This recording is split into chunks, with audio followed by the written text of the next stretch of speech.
Assalamualaikum warahmatullahi wabarakatuh. Halo pemirsa, jumpa lagi dengan saya Yahya di Breaking News hari ini.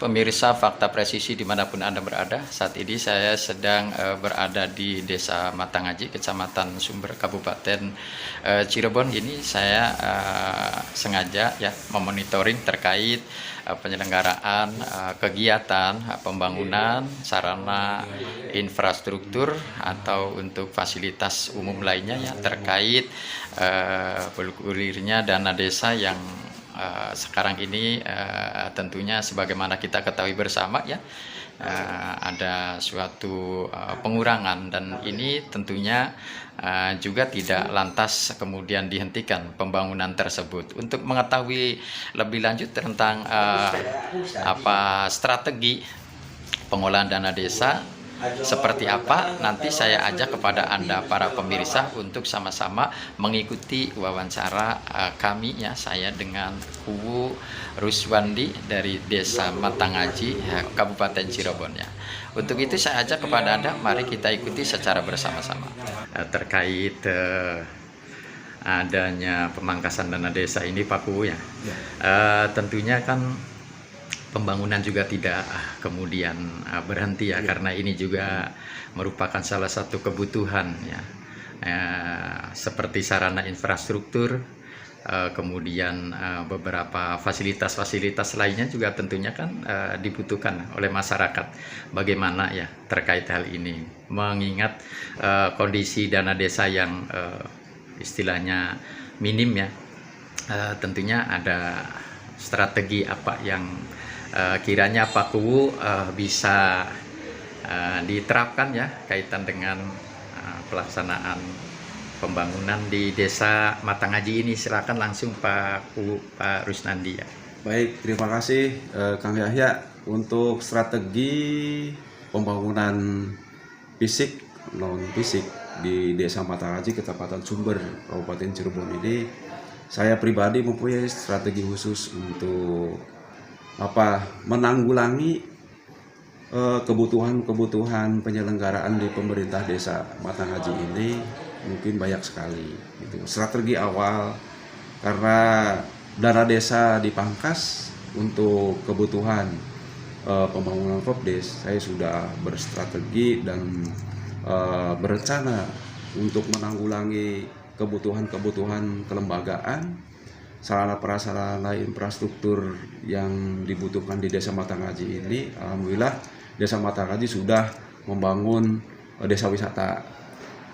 Untuk menanggulangi kebutuhan penyelenggaraan pemerintah desa ini, yaitu dari usaha desa, dari wisata. Ini merupakan suatu omset terbesar untuk menanggulangi sekian tahun dana desa yang terpotong.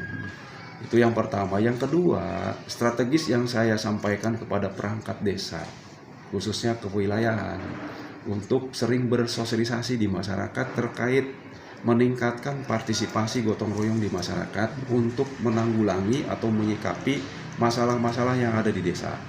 Itu kan infrastruktur untuk pendidikan, kesehatan, keagamaan, dan banyak kegiatan di wilayah itu kita bebankan kepada masyarakat, gitu kan.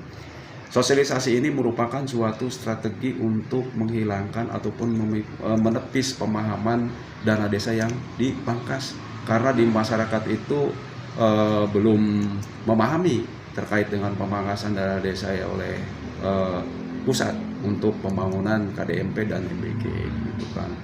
Mudah-mudahan dengan seringnya bersosialisasi di masyarakat memahami untuk meningkatkan partisipasi gotong royong. Alhamdulillah sudah berjalan di desa saya di Matangaji ini untuk mengatasi sarana dan prasarana infrastruktur, jalan lingkungan, irigasi ini, yaitu ditanggulangi oleh dana gotong royong ataupun swadaya, gitu kan. Dan juga untuk strategi yang lainnya, kami Desa Matangaji mempunyai potensi yang banyak untuk dijadikan uang dan dijadikan pendapatan asli desa, selain dari desa wisata untuk pengolahan sampah, dan juga UMKM yang sedang berjalan di sini ditingkatkan, dan juga pengembangan desa wisata yang lainnya juga sedang berencana. Ini merupakan suatu langkah dari kami, dari pemerintah desa, untuk menanggulangi ataupun mengcover kebutuhan-kebutuhan masyarakat terkait dengan infrastruktur dan juga yang lainnya supaya bisa tercover dari PAD. Kaitan dengan wisata tentunya juga harus ditunjang dengan sarana, lagi-lagi infrastruktur, Betul, ya. betul. Artinya kan memang sudah berjalan, namun kaitan dengan bagaimana bisa lebih meningkatkan agar pemasukan juga lebih besar. Untuk menanggulangi sarana infrastruktur seperti jalan-jalan yang rusak dan lain sebagainya dengan kondisi anggaran yang terbatas ini gitu kan. Kalau untuk mengantisipasi hal-hal tersebut terkait dengan desa wisata, paling berapa persennya ya dari dana desa? Gitu. Paling 5% juga enggak lah, kan gitu kan. Karena ada kebutuhan fisik yang lain. Cuma strategi dari kita, dari pemerintah desa ataupun saya pribadi, yaitu ke lintas sektor, Kang Yahya. Karena pembangunan wisata yang sedang kita bangun ini masih butuh kepedulian dari pemerintah. Pemerintah daerah, provinsi ataupun pusat. Jadi terobosan saya itu sedang mencari gitu kan tambahan biaya untuk menyukseskan destinasi wisata yang ada di Desa Matanghaji ini, bagaimana supaya tidak tersendat selain membangun dari pendapatan wisatanya sendiri. Kita tetap melaksanakan terobosan lintas sektor, pemerintah daerah melalui dinas kebudayaan atau pariwisata, kabupaten, provinsi ataupun pusat. Gitu kan. Selain itu juga mungkin kami selalu berinovasi untuk pengembangan desa wisata supaya menggali PAD buat penyelenggaraan desa ini terpenuhi, Kang Yahya. Ya, barangkali ada pesan atau sarannya barangkali untuk pemerintah kabupaten atau untuk provinsi, ya, karena ini kan mau tidak mau ya dengan adanya potongan anggaran dana desa kan berharap lah dana hibah dan lain sebagainya lah dari pemerintah pusat. Kira-kira silahkan apa yang mau disampaikan.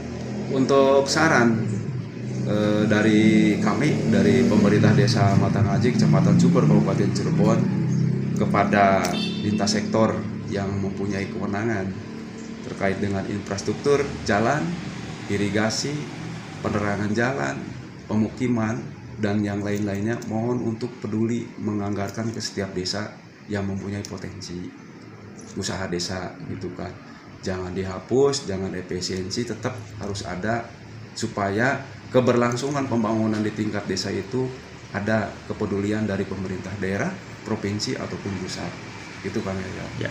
Oke, terima kasih banyak Pak Kuwu, Pak Rusnandi atas waktunya. Mudah-mudahan ini bisa menjadi suatu sumber informasi yang bermanfaat bagi kita semua. Terima kasih. Baik pemirsa, itu tadi bincang-bincang kami dengan Kepala Desa Matanghaji, Pak Kuwu Rusnandi, ya, terkait kegiatan monitoring saya pada kesempatan siang hari ini di tanggal 23 Juni 2026. Untuk itu yang bertugas Yahya pamit undur diri untuk Fakta Presisi Kabupaten Cirebon. Saya akhiri, wassalamualaikum warahmatullahi wabarakatuh.